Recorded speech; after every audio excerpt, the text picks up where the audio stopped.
tardes a todos. El Centro Cultural Tijuana, la Librería Infantil Caracol, les da la más cordial bienvenida al Festival de Literatura Infantil Luciérnagas. Esta tarde tenemos una excelente charla con uno de los participantes o autores, ilustradores más importantes en México de literatura infantil. Les pido un fuerte aplauso para El Fisgón.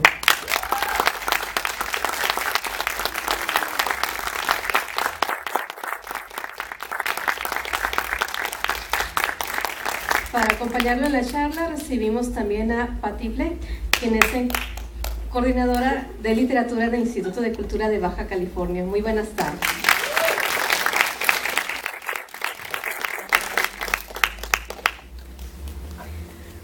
Bueno, se escucha, ¿verdad? Bueno, buenas tardes.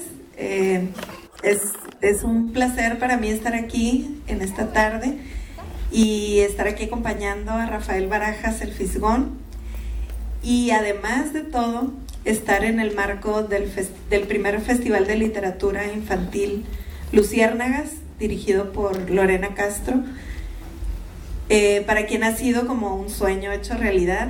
Quienes la conocen pues saben que es un momento, digamos, un mes muy especial para ella y para quienes, todos los que la rodeamos, y sabemos el gran esfuerzo que ha implicado para ella realizar este festival, y que ojalá que continúe muchísimos años y que nos acordemos que estuvimos en un evento del primer festival. Un aplauso para Lorena.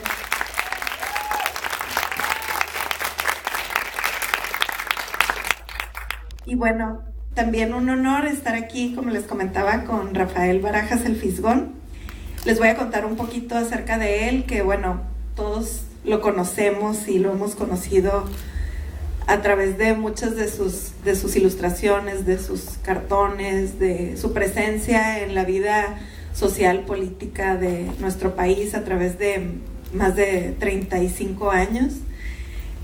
Bueno, él estudió arquitectura, que ahora que estaba revisando sus datos me sorprendí porque nunca imaginé, pero bueno, estudié arquitectura. Ya más adelante ojalá que nos comparta cómo fue que cambió, digamos, de esa vocación a otra diferente, ¿no? Construyendo otro tipo de cosas. Y bueno, después empezó en el diario 1+1, bajo el nombre de Cuentagotas, que también más adelante vamos a pedirle que nos cuente cómo pasó de ser el Cuentagotas a ser El Fisgón. Y bueno, como caricaturista, principalmente reflejando aspectos de la vida política de nuestro país, como les comentaba. Pero bueno, entre sus publicaciones tiene, yo creo que más de 30 libros, ¿sí, verdad? Bueno, muchísimos de aspectos sociales y políticos del país, pero también muchísimos de ilustrando literatura infantil, y también como autor de los textos de algunos libros y sus ilustraciones, ¿no? Como el caso de Travesuritis Aguda y otros, bueno, muchos libros que están aquí afuera en librería Caracol.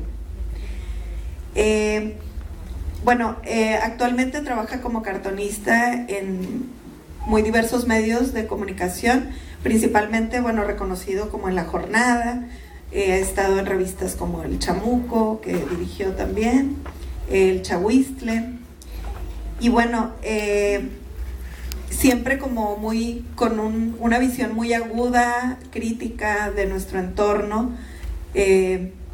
Obtuvo el Premio Nacional de Periodismo en 1994, tuvo la beca Guggenheim en el 2002-2003, el premio que se da en el marco de la Feria Internacional del Libro de Guadalajara, la Catrina, el Premio Constantino Escalante en el 96, Premio Manuel Buendía de Periodismo Joven en el 87, y bueno, entre sus libros destacan pues muchos que seguramente ya hemos leído, tanto infantiles como para adultos. A lo mejor muy reconocido por su su colaboración con Francisco Hinojosa, con La peor señora del mundo, que a mí, ahora que estaba reflexionando sobre esto, me parece maravilloso el hecho de que si pensamos en este personaje de La peor señora del mundo, todos nos imaginamos a esta señora con el sombrero, con el huesito y su cara así y todo, ¿no?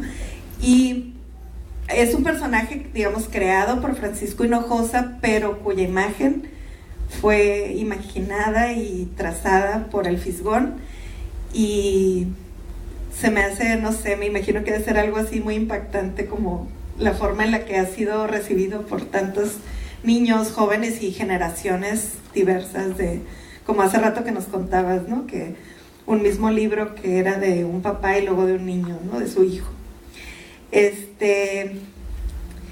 Pues bueno, en general, digo, tiene muchos libros sobre, por ejemplo, cómo triunfar en la globalización, Manual para el vendedor ambulante, Posada, Mito y Mitote, la caricatura política, Ciclos revolucionarios y contrarrevolucionarios, Narcotráfico para inocentes. Y bueno, entre los libros, entre las colaboraciones que he hecho en libros infantiles, pues destacan las realizadas con Juan Villoro, con Francisco Hinojosa, con Elena Poniatowska, entre muchos otros autores. Entonces, bueno, les pido un aplauso para dar la bienvenida al Fisgón.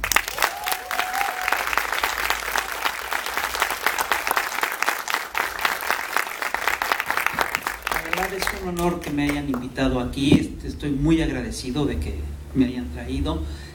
Me encanta Tijuana. Estoy además encantado con la labor. ¿Sí se escucha? Bueno, les estaba diciendo que estoy muy agradecido que me hayan invitado. Es un honor que me hayan invitado. Y me parece que es fantástica la labor que está haciendo Lorena en promoción de la lectura infantil. Me parece que además es un trabajo que es importantísimo. En México, los secretarios de educación y la gente que está metida en esas cosas se queja mucho de que la gente no lee. Y es verdad que el nivel de lectura del país es bajo, pero esto tiene que ver con muchas cosas. Es decir, hay razones históricas para eso. En la colonia era mal visto que la gente leyera. Y la otra cosa es que no tenemos, es decir, nos pasa una cosa muy curiosa en este país. Tenemos una tradición literaria muy importante, pero luego nuestros escritores son bien sangrones y parten de la idea de que no hay que escribir para niños porque piensan que escribir para niños disminuye su calidad literaria y todo eso, y cuando es exactamente al contrario. Yo estoy convencido de que si queremos que el país lea, tenemos, entre otras cosas, que promover la literatura infantil. Es decir, si un chavo, si a un niño se le inculca el gusto por la lectura, es muy probable que de grande lea de manera regular. Si no le inculcas el gusto por la lectura, no hay manera de que lea cuando sea grande.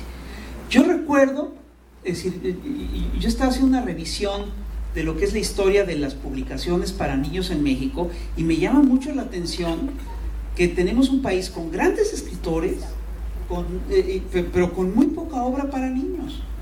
Esto no ocurre en otras latitudes. En Inglaterra, por ejemplo, todos los grandes escritores tienen al menos una obra para niños. Es el caso de Dickens, un montón de escritores importantes tienen obras para niños. Tú no te explicas la literatura alemana, tú no te explicas el romanticismo alemán sin los cuentos de los hermanos Grimm. Y eso es lo que hace leer a la gente, eso es lo que hizo leer a generaciones. Yo estoy convencido de que, por ejemplo, J.K. Rowling, yo le daba el premio Nobel de literatura ya, se están tardando en dárselo, porque mucha gente dice, no es literatura compleja, no es literatura, no, perdón, J.K. Rowling hizo un milagro, logró cambiar la forma de leer en el planeta, hizo que niños de 7 años se pusieran a leer novelas de 500 páginas, ¿quién había hecho eso antes? Es una maravilla, y esos niños, te aseguro que más grandes van a leer, por supuesto que van a leer, y si tú revisas la historia de la literatura mexicana, vas a ver que hay unos huecos enormes. Es decir, hubo revistas de literatura infantil en el siglo XIX, hubo los libros de lectura que hizo Vasconcelos eran muy padres, están los materiales de lectura de Vasconcelos ilustrados por Montenegro y son muy padres, etc. Pero a mí, de chavito, no me tocó nada. Cuando yo empecé a leer, solo había cómics y cuentos. Claro, estaban los cuentos clásicos, los cuentos de Perrault, los cuentos de Grimm, etcétera, pero en ediciones aburridísimas, ¿no? Y cómics. Entonces yo leí cómics, muchísimos cómics, y así me introduje a la lectura leyendo cómics. Yo leía Superman y todo eso, y eso por supuesto que me afectó para el resto de la vida, porque yo crecí pensando que había gentes con superpoderes, etcétera, y luego me costó trabajo entender que sí las había, pero que no eran los superpoderes que venían en las historietas. Superpoderes tienen, por ejemplo, algunos escritores. Mira, por ejemplo, Juan Villoro es capaz de contarte en 1 hora lo que pasó en 20 minutos y te lo hace más divertido de lo que pasó en 20 minutos. Y eso es un superpoder, ¿no? Esos son verdaderos superpoderes. Y fíjate, yo estoy convencido que desde hace apenas unas décadas empezó en México la edición de libros para niños. Ustedes, chavos, tienen mucha suerte porque ya hay libros que fueron hechos pensando en ustedes. Eso antes no pasaba. A mí no me pasó. A mí no me tocaron esos libros. Y además tuvieron una suerte increíble porque empezaron a editar libros infantiles, libros para niños, y eran libros padrísimos. Y yo les voy a contar aquí